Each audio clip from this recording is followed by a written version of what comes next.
အားလုံးပဲမင်္ဂလာပါအခုတလောကမှာထွက်ရှိလာတဲ့လူပြောများနေတဲ့ DCAI ကိုအသုံးပြုပြီးတော့ပတ်စံတွေဘယ်လိုရှာကြမလဲဆိုတာဒီဗီဒီယိုမှာပြပြပေးသွားမှာဖြစ်ပါတယ် DCAI အကြောင်းကိုတော့မပြပြတော့ပါဘူးတခြားလူတွေလည်းတင်ထားတာရှိတော့သိရှိရင်ရှာကြည့်နိုင်ပါတယ်နည်းပညာတွေတိုးတက်လာတာနဲ့အမျှပိုကောင်းတဲ့အရာတွေရှိလာသလိုဆိုတဲ့အရာတွေကလည်းကပ်ပါလာတတ်ပါတယ်ကောင်းတဲ့အရာတွေတဲက content creator တွေအတွက်တိုးတက်လာတဲ့ AI အနေနဲ့အတူအလုပ်တွေပို့ပြီးလုပ်နိုင်လာတာပါ YouTube Facebook တက်တော့ကနေလဆယ်ဝင်ငွေဒေါ်လာနဲ့ရှီရနေကြတဲ့ content creator တွေလည်းအများကြီးပါပဲကိုယ့်ရဲ့မျက်နှာကိုပြည့်စရာမလိုဘဲနဲ့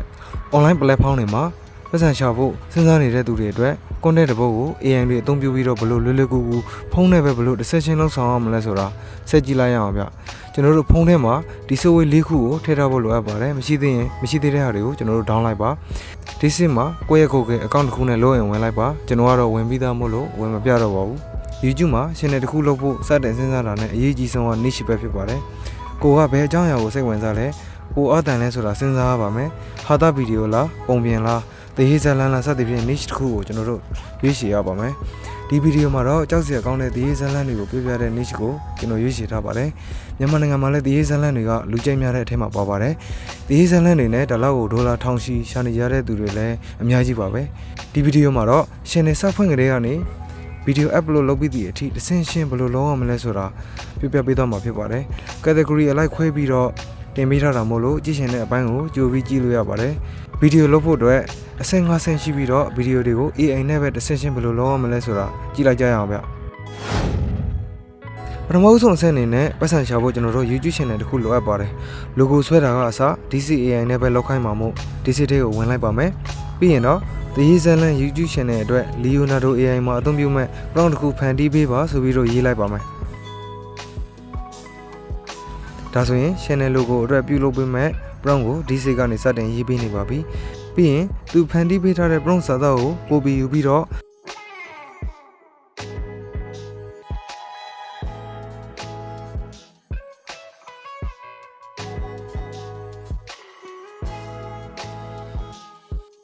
Google Chrome မှာ Leonardo AI ဆိုပြီးရိုက်ရှာလိုက်ပါမယ်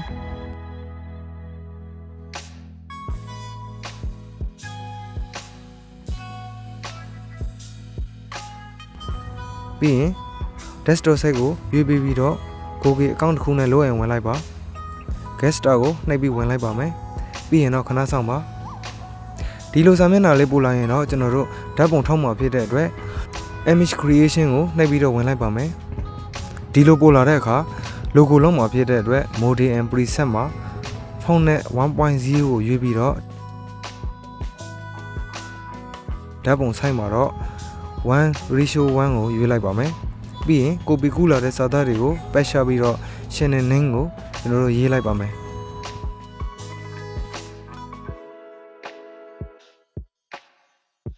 ပြီးရင်တော့ generate ကိုနှိပ်ပြီးတော့ပုံကိုထုတ်လိုက်ပါမယ်ပုံလေးပုံရရှိလာတဲ့အထက်ကကိုအကြိုက်ဆုံးပုံတစ်ပုံကိုရွေးပြီးတော့ download လုပ်လိုက်ပါမယ်ပြီးတော့ရင် YouTube ထဲကိုဝင်ပြီးတော့ YouTube channel တစ်ခုစောက်ဖွင့်ပါမယ် channel နာမည်ကိုရေးလိုက်ပါ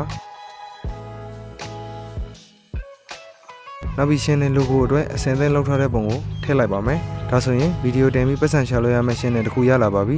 ကျွန်တော်တို့ဗီဒီယိုလုပ်တဲ့အဆင့်ကိုဆက်သွားကြည့်လိုက်ရအောင်ဗျThe Zealand တစ်ခုကိုရေးမှာဖြစ်တဲ့အတွက်ကျွန်တော်တို့ DCAI ကိုပဲရေးခိုင်းလိုက်ပါမယ် DC ထဲကိုဝင်လိုက်ပါပြီးရင် Zealand တစ်ခုကိုရေးခိုင်းလိုက်ပါမယ်ကိုယ်စိတ်ကြိုက်ရေးခိုင်းလို့ရပါတယ်ကျွန်တော်ကတော့ဒီလိုပဲရေးခိုင်းလိုက်ပါမယ်ကိုအောင်လေးတယောက်ခီးသွားရင်နေမြို့ဟိုတယ်တစ်ခုမှာကြုံတွေ့ခဲ့ရတဲ့ကြေကွေးရှောက်ရှောက်ဖွယ်ဇလန်တစ်ပုတ်ရေးပေးပါဆိုပြီးရေးခိုင်းလိုက်ပါမယ်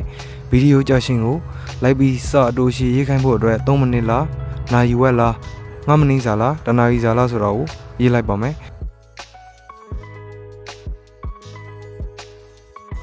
ဒါဆိုရင်တော့ဒီစိတ်ကနေကျွန်တော်တို့လိုချင်တဲ့ဇလန်ကိုနေမျိုးကညအမောင်ဟိုတယ်ဆိုတဲ့ခေါင်းစဉ်နဲ့စတင်ရေးပေးနေပြီပဲဖြစ်ပါတယ်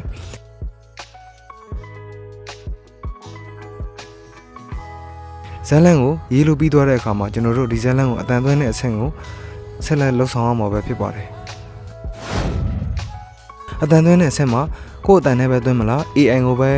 ဖတ်ခိုင်းမလားဆိုတာကြိုက်တယ်လို့လုပ်နိုင်ပါတယ်ကိုဖုန်းနဲ့ကိုယ့်ဘာကိုအတန်သွင်းပြီးအတန် quality ကောင်းအောင်ပြန်လုပ်လို့ရတယ်လို့ AI ကိုပဲသွင်းခိုင်းပြီးတော့ AI အတန်နဲ့ပဲလုပ်ရင်လည်းရပါတယ် ဒီဗီဒီယိုမှာတော့ကျွန်တော်က AI အတန်နဲ့ပဲလုပ်ပြမှာဖြစ်ပါတယ်ဒီစစ်ကနေရေးပေးထားတဲ့ဇာတ်လမ်းတွေကစာသားနည်းနည်းချင်းစီကို copy ယူပြီးတော့ Chrome ထဲကိုဝင်လိုက်ပါပြီးရင် search bar မှာ narakeet.com လို့ရိုက်ပြီးရှာလိုက်ပါမယ်ပြီးရင်ဒီ website ထဲကိုရောက်လာရင် get start ကိုနှိပ်ပြီးတော့ဝင်လိုက်ပါမယ် text to speech audio ကိုနှိပ်ပြီးဝင်လိုက်ပါပြီးရင်ခဏစောင့်ပါမယ်ဖတ်မဲ့ဘာသာစကားမှာ Burmese ကိုရွေးပြီးတော့ဖတ်ပြမဲ့လူကိုကျွန်တော်တို့ဇေယျကိုရွေးလိုက်ပါမယ် script ထည့်ရမယ့်နေရာမှာကိုပီကူးလာတာကိုပတ်ရှာပြီးတော့ create audio ကိုနှိပ်ပြီးအတန်အဖြစ်ကျွန်တော်တို့ပြောင်းလဲလိုက်ပါမယ်ဝယ်သုံးထားတာမဟုတ်ပဲ free အသုံးပြုထားတာဖြစ်တဲ့အတွက်စာသားနည်းနည်းစီ copy လုပ်လိုက်အတန်ကို download ဆွဲလိုက်ကတော့လောက်အောင်မှာဖြစ်ပါတယ်တခါတည်းစာပဲအရေးကြီးလုပ်ရှင်ရင်တော့ပတ်စံပေးပြီးတော့ဝယ်သုံးအောင်မှာပဲဖြစ်ပါတယ်ဒါဆိုရင်ကျွန်တော်တို့လိုအပ်နေတဲ့တရေဇာတ်လမ်းကိုအတန်သွင်းပြီးပါပြီ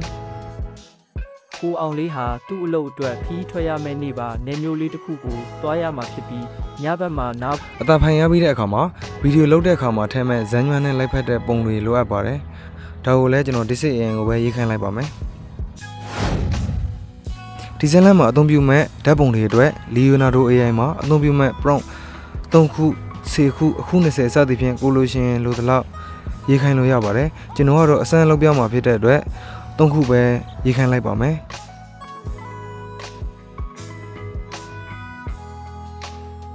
โอเคဒါဆိုရင်လိုအပ်တဲ့ prompt တွေကိုရပါပြီ prompt ရဲ့ပထမအဆုံးတစ်ခုကို copy ယူပြီးတော့ Leonardo AI website ထဲကိုဓာတ်ပုံထုတ်ပို့သွားကြပါမယ်ဒီအထက်ကိုရောက်တဲ့အခါ Modern preset မှာ video မှာအသုံးပြုမဲ့ပုံဖြစ်တာကြောင့်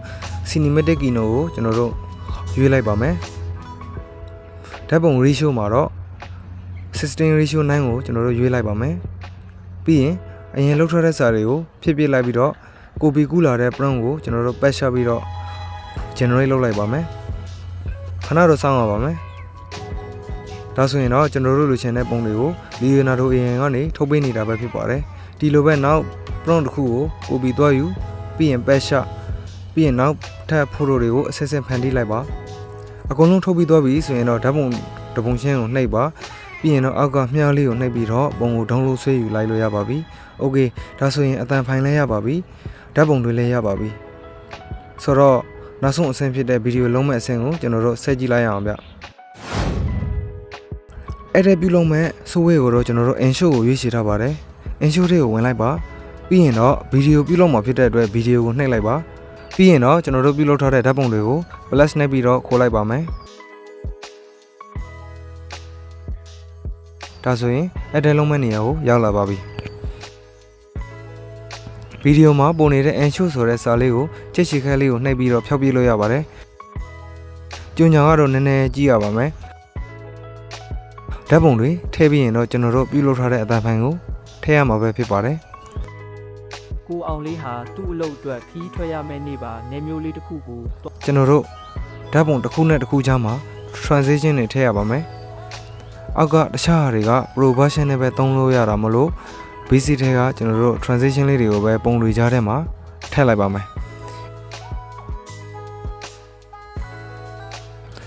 ပြီးတော့ရင်တော့ filter ထဲကိုဝင်လိုက်ပါအဖက်ကိုနှိပ်ပါပြီးရင်တော့ slow zone ကိုထည့်ပါမယ် value ကိုအစနာထိချိုးချပေးလိုက်ပါမယ်ပြီးရင်တော့ layer လေးကို video အဆုံးထိကျွန်တော်တို့ဆွဲပေးလိုက်ပါပြီးတော့ရင်အဖက်ထဲကိုထပ်ဝင်ပါမယ် noise ဆိုတဲ့အဖက်ကိုရှာပါမယ်တွေ့ပါပြီအရှို့တင်းကစားကြည့်ပြီးတော့ကျွန်တော်တို့အဆင်ပြေသလိုလေးထည့်လိုက်ပါမယ်ပြီးရင်အဆုံးထိဆွဲပေးလိုက်ပါမယ်